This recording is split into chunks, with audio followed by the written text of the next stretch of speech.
1 Kings chapter 14. Judgment on Jeroboam. At this time, Ahijah the son of Jeroboam fell ill. Jeroboam said to his wife, "Please come and disguise yourself, so that you won't be recognized as Jeroboam's wife, and go to Shiloh. Ahijah the prophet is there, the one who said that I would be king over these people. Take with you 10 loaves of bread, some cakes and a jug of honey, and go to him. He will tell you what will happen to the boy." Jeroboam's wife did this. She set out, went to Shiloh and arrived at the house of Ahijah. Now Ahijah could not see, because his eyes were dim with age.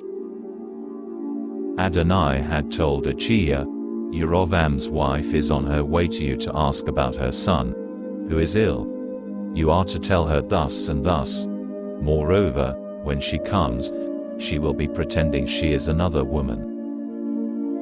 When Ahijah heard the sound of her feet as she came in the door, he said, "Enter, wife of Jeroboam. Why pretend you are someone else? I've been given bad news for you. Go, tell Jeroboam that this is what Adonai says. I raised you up from among the people, made you prince over my people Israel. Tore the kingdom away from the dynasty of David and gave it to you. In spite of this, you have not been like my servant David, who obeyed my mitzvot and followed me with all his heart, so that he could do only what I regarded as right. Rather, you have committed more evil than anyone before you. You went and made other gods for yourself and images of cast metal to make me angry, but me you shoved behind your back. Therefore, I will now bring disaster on the house of Jeroboam. I will cut off every male of Jeroboam's line, whether a slave or free in Israel. I will sweep away the house of Jeroboam as completely as when someone sweeps away dung until it's all gone. If someone from the line of Jeroboam dies in the city, the dogs will eat him. If he dies in the countryside, the vultures will eat him. For Adonai has said it. So get up and go home. When your feet enter the city, the boy will die. All Israel will mourn him, and they will bury him.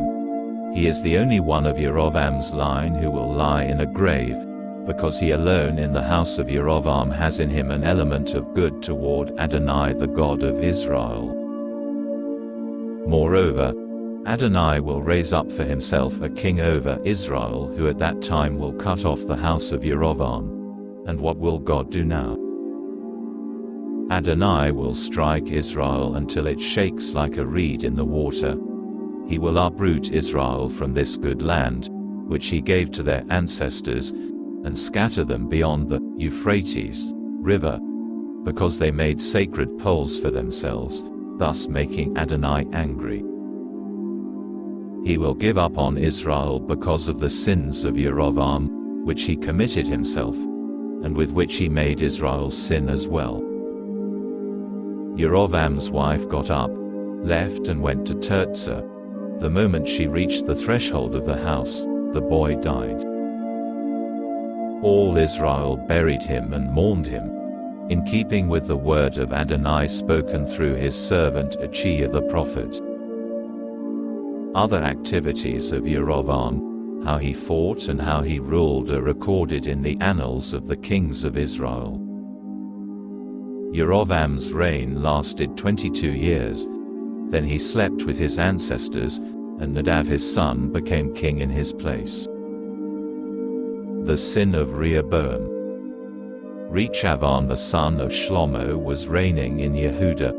Rehoboam was 41 years old when he began to rule, and he ruled 17 years in Jerusalem, the city Adonai had chosen from all the tribes of Israel to bear his name. His mother's name was Naamah the Ammonite. Yehudah did what was evil from Adonai's perspective. They made him angry because of their sins, which were worse than any their ancestors had committed. For they erected high places, standing stones and sacred poles on every high hill and under every green tree. Also there were male and female cult prostitutes in the land attached to these shrines, doing all the disgusting things which the nations did that Adonai had expelled ahead of the people of Israel. Judgment on Rehoboam. In the 5th year of King Rehoboam, Shishak king of Egypt attacked Jerusalem. He took the treasures in the house of Adonai and the treasures in the royal palace. He took everything, including all the gold shields Shlomo had made. To replace them, King Rehoboam made shields of bronze, which he entrusted to the commanders of the contingent guarding the gate to the royal palace. Whenever the king went to the house of Adonai, the guard would get the shields. Later they would return them to the guardroom. Other activities of Rehoboam and all his accomplishments are recorded in the annals of the kings of Yehuda. But there was continual war between Rehoboam and Jeroboam. Rehoboam slept with his ancestors and was buried with his ancestors in the city of David. His mother's name was Naamah the Ammonite. Then Aviam his son became king in his place.